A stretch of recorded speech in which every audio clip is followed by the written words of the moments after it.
Magandang hapon mga kabedor. Dito na tayo kabedor, pabukid na tayo. Dito tayo sa Bayawan City, Bundok.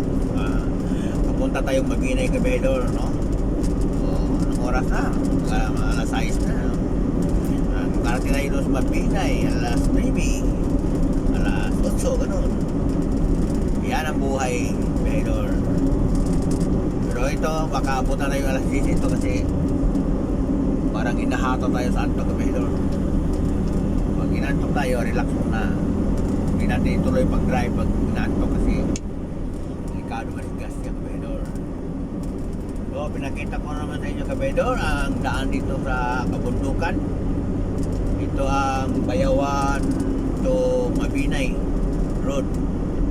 So, napakaganda, no? Walang lubak-lubak. Napakakinis ng daan dito kabedor. Sabi natin sana all.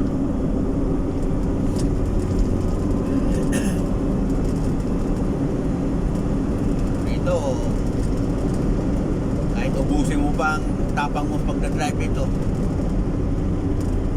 kita nyo naman, oh, halos walang kasabayan o kasalubong man lang. Talaga pag probinsya talaga kabedor, talaga nasa literal na sa kabundukan tayo, sa gitna ng kabundukan.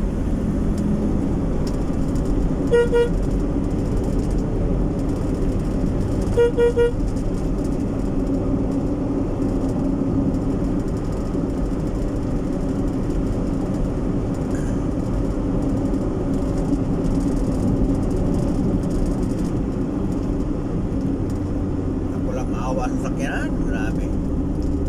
Kanina pa to madaling araw, hataw na hataw, 100, 90, 80, 100 na naman. Yan ang takbo niya sa araw na ito. Puro long distance ang ano natin kabahidor.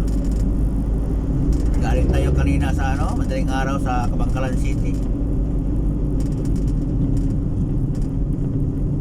Anong lugar to dito?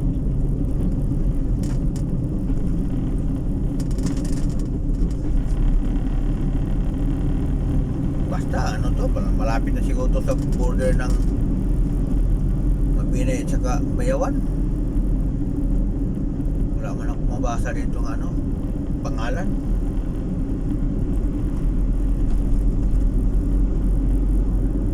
Siguro baryo na dito sa bundok. Gandang bundok nila kasi mayroon ganito parang maraming parang bilihan ba.